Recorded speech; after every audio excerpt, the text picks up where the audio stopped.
我係葉劉淑儀，98至03年係香港特區保安局局長，而家係港島區嘅民選議員、立法會議員。係。咁你由公務員即係過渡去議員啦，即係嗰個轉變啊，同埋嗰個歷程係點樣？其實係。我做公務員嘅時候，真係發夢都冇諗到自己做議員嘅。我03年離開香港美國讀書，以為一路讀落去根本都未有下一步嘅打算。但我讀下書就發覺我冇可能喺美國退休啦。咁我就讀返社會科學啊、政制發展啊、民主進程嗰啲科目啦。咁我覺得比較了解香港管治嘅困難嘅原因啦。咁我決定返嚟咧投身係民主選舉。有咩咁大嘅動力咧？其實呢個好 big change 嚟嘅，其實係。冇錯，真係嚇，即係要好大嘅決心嚇。因為翻嚟香港服務其實係好辛苦嘅，即係有時如果做民選議員咧，就一日12-14個小時工作咯。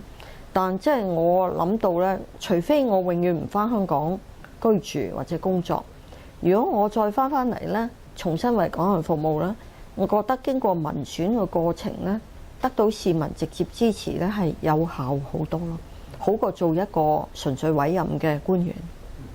但你一翻嚟一選就遇到個好強對手係啊，你都輸咗喎，其實有冇挫折感其實？當時梗係失望啦，但都唔奇嘅，因為民主選舉咧嚇，即係地區嘅直選咧，素來所謂建制派同泛民派嘅票咧，都係6-4嘅，泛民係6，建制派4嘅。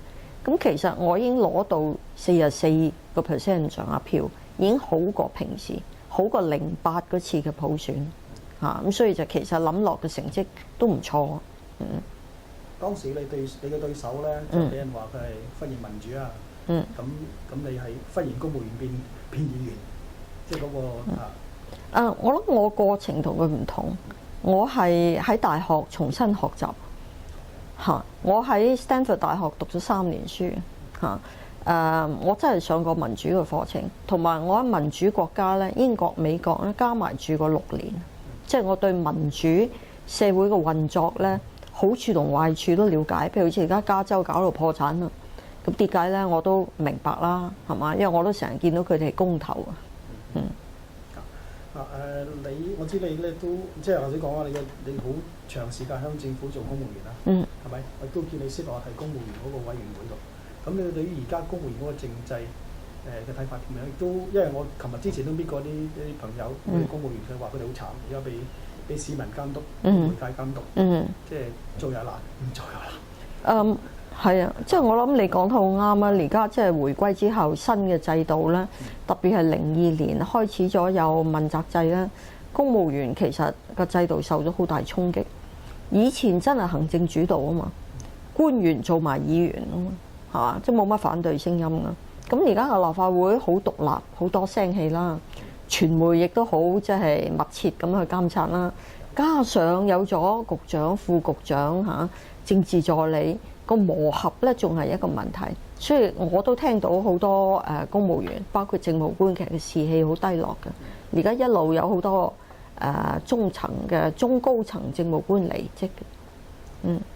好多年前咧就我啲馮檢基就去咗英國，翻嚟就搞咗民協咁啊，跟住就選議員咁。咁你去完美國之後翻嚟有個會員智庫，咁會員智庫其實係咩嚟嘅咧？其實嗰個路向點樣嘅？我哋係個政策研究組織嚟嘅，我哋喺 Stanford 大學嘅校園創辦，同一班喺加州讀書同工作嘅其實科技人嚟嘅，就除咗想希望貢獻解決香港嘅政制問題、參與選舉之外咧，亦都係想香港推動咧成為一個真正知識型嘅經濟，即係要用多啲科技嚇。目前香港係好唔重視科技嘅。特首都係今年4月先至開始講科技創新啫，以前佢就淨係話成也金融，敗也金融啦。咁我哋冚唪唥喺貴谷住咗咁耐嘅人咧，覺得好可惜，就想翻嚟推動香港社會改變。咁當然我哋都要鼓勵我哋嘅同仁去參選。咁會員智庫3年啦，已經係咪？係啊。3 年嚟有做過啲咩？我本人2次參選立法會啦。有2位成員選咗區議員啦。而家一路鼓勵年輕人去選參與民主選舉啦。我哋完成咗一個點樣改善香港科技創新嘅報告啦。咁就嗰個辦咗多次研討會啦，亦都成立咗匯賢政治學院啦，就係一個教育通識課程，亦都係提高香港人對政治啊、經濟啊、文化嘅認識嘅。咁其實呢個係一個 think tank 嚟嘅。同政黨有咩唔同嚟嘅？即係而家譬如響總言之立法會嚟講，就好多係政黨政治啦嚇，都有一有 think tank 政治，都有個人咁。但係政黨政治、政黨同 think tank 嗰個即係響多人響香港嚟講嗰個角色係點樣？比分別？如果喺外國嚟講，凡有一個組織咧係參加有成員參加競選咧，都可以當政治組織嘅。但香港就冇政黨法嘅。政黨都唔想要政黨法，咁我諗我哋嘅分別就係我哋做政策研究多過政治活動咯，係一個公民社會組織啊。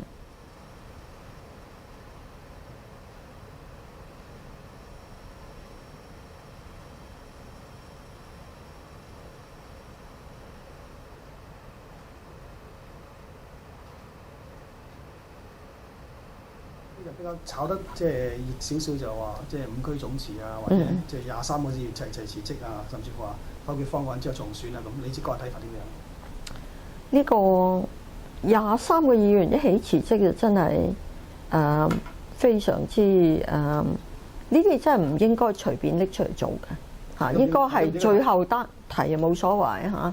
我相信民主派都唔會話貿然做咁嘅事，都應該係最後關頭至做嘅。但如果話5區總辭咧，每區派1個人出嚟，搞到有一個變相嘅公投咧，呢個策略咧，當然話可以對政府增加啲壓力啦，亦都吸引國際傳媒嘅注意啦。但係其實係一個高風險嘅策略嚟嘅，因為你去辭職再選啦，第一，任何真正嘅選舉都有個不可預測性嘅，你唔一定選到。第二咧，選到都唔一定嘅票高過上次，亦都唔可以假設市民會好熱烈參與，或者市民覺得好煩啊，咁個投票率低咧，咁你證明唔到乜嘢喎，係嘛？即係如果你話搞個咁樣嘅變相公投，而投票率市民參與係低過08嘅普選咧，咁可能係咪嘅意味住話市民對民主盡情冇興趣咧？咁所以係有風險嘅。當然嗰個仲有一個風險就係，如果譬如話我代表咗九龍成個西咁去選，你有可能搶埋啲有黨嘅陣地喎。你選咗一次之後，咁雖然我睇到泛民派裏邊雖然社民聯就義無反顧啦，公民黨表示支持啦，民協同埋民主黨咧仍然係猶豫未決咧，係可以理解嘅。咁你話到最後關頭先做啲咩嘢最後關頭先睇到？即係當然佢哋應該先同政府磋商啦，政府個建議都未拎出嚟就嘈定先啦，係嘛？呢個起碼都睇下政府嘅建議，睇下大家可唔可以坐埋達到共識啊？係嘛？都未睇到建議就話我要冚唪辭職啦，咁樣係早一啲咯，過激一啲咯。其實政改或者直選係咪真係即係普通大眾市民所咁關心嘅即係 top priority 咧？其實定係呢一班立法會議員自己嘅心頭嘅意願嚟嘅咧？我諗一般市民目前最關心都係經濟民生嘅，譬如好似我樓下茶餐廳豉油婆就同我呻生意好淡，業主唔肯減租，生活好難。一般市民都係咁嘅，但當然傳媒、政黨、知識分子佢關注政制發展係有理由嘅，因為如果我哋個政制唔搞翻好咧，香港有好多問題都處理唔到嚇。咁你個人覺得直選點睇咧？其實係我覺得普選係好事嚟嘅嚇，我都係好希望係達到中央俾我哋嘅時間表啦。2017普選特首，2020普選成個立法會啦，係嘛？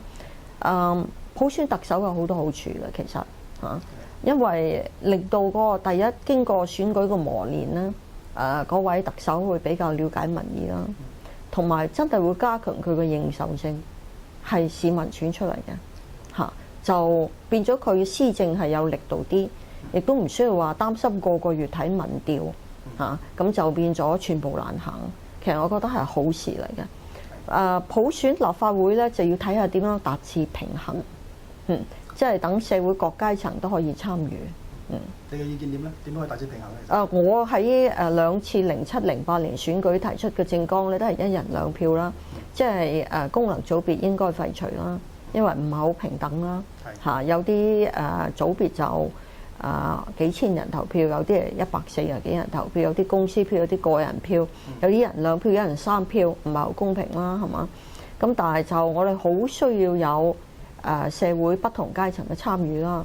所以我係建議1人2票，1票選你自己區嘅議員，1票選全港9新界嘅議員，用個名單制，咁即係等一啲全港9新界都有名氣啦嚇，專業人士啦，但佢冇地方裝腳嘅，佢都唔知落足邊區嘅，咁但係佢走出嚟選市嘛呢個金融專家喎，我哋需要金融專家喎，咁嘅選舉嚇，咁就可以話不同行業嘅人都有代表。咁但係你話另一個票係全港嘅名單嚟嘅啫。係啊，名單制。呢個名單點出嚟？其實係譬如話你 Joseph 都可以整個名單啦。譬如話有30個位，你咪擺個30個專業人士、知名人士嘅名落去咯。睇下你嘅名單得到幾多%幾多個票，咪攞幾多個位咯。即係類似咁。即係每人都可以有個 slate。係啊，有個係啊 list system 啦嚇。然後就選嗰個。1人2票就日本、台灣、德國都有㗎。咁因為我哋嚟自加拿大就係1人1票。係啊，同埋你哋係first past the post 即係41票乘40票，我哋就比例代表制，同歐洲相近啲。但係我哋都可能會有溫哥華可能改。係啊，其實而家比例代表係世界嘅趨勢，越嚟越多人用比例代表。因為如果你話我僅好似嗰陣時候喬治布殊贏戈爾咁，其實贏唔到嘅嚇。喺民選度贏唔到㗎，咁或者贏你1個百分點做總統，咁其他嗰啲就覺得好憤怒。你個人對於你即係你自己嗰個前途前景睇法點樣嘅？雖然你仲好後生啊，就話唔係，我唔後生啦。不過就我覺得健康好緊要啦，特別係聽到財政司啱啱做完心臟手術啦，我都祝佢早日康復。咁我健康幾好㗎嚇，即係只要我繼續維持健康、好精神咧。咁我係願意繼續為港人服務咯，因為我而家都冇乜牽掛，我個女又好獨立，入咗大學啦，係有時間有精神係為社會服務。我亦都唔中意幫商界打工嘅嚇，我就唔係話好要揾大錢嘅人嚟嘅。咁所以就只要我健康許可，都願意喺將來適合我崗位咧係繼續服務。有你譬如應該年紀係咪？年紀嗰個立法議員生涯入邊咧？有冇咩 task 或者咩係即係想完成嘅嘢咁啊？或者係舊年就啱啱過去1年，好高興就係逼到政府將嗰個外傭稅豁免5年啦。本來佢2年嘅，咁我話想廢除，咁結果中間落墨豁免5年啦。咁都好多家庭多謝我啦，我都好開心啦。咁嚟緊咧就喺立法會工作咧，我好留意金融啦，係嘛？咁就金融嘅改革啦，係嘛？我哋政府個金融架構有啲與民爭利嘅地方，我希望改革啦。咁教育啦，同埋政改啦，都係工作嘅重點。咁嗱，翻返去即係政制嗰度咧，其實都係話用數量去講啦嚇，但係呢都要用票去定一個政策，或者係個績效政策咁。咁但係同你過去睇，你似乎都係單打獨行一類嘅咁。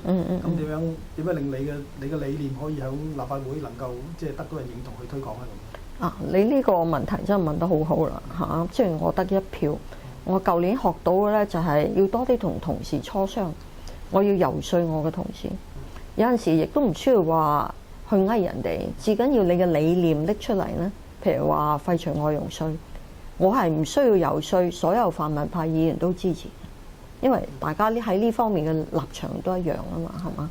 咁即係憑個理念啦，當然亦都憑係互相支持、互相體諒對方啦。咁我對事唔對人嘅，譬如民主黨有啲議案我都支持，社民聯我都支持。有陣時我嘅議案佢哋亦都支持我，咁我就盡量係同不同黨派人士咧都可以合作。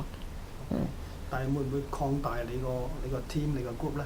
咁我當然希望啦，係嘛？最好下一次選舉我嘅組織多啲人同我一起入立法會啦。即係我覺得立法會係應該多啲中產人士、專業人士參與咯。但係呢班人可能最少投票會唔會係？要鼓勵佢哋咯。咁最後一句，有冇諗過退休或者退休之後做啲咩咁啊？頭先我講咗啦，如果我健康許可就，因為我個性都中意做嘢嘅，咁即係希望一路做落去啦。總有退休一日㗎。咁遊埠啦，退休就或者翻去讀書啦。享受人生。係啊。好，就唔該晒。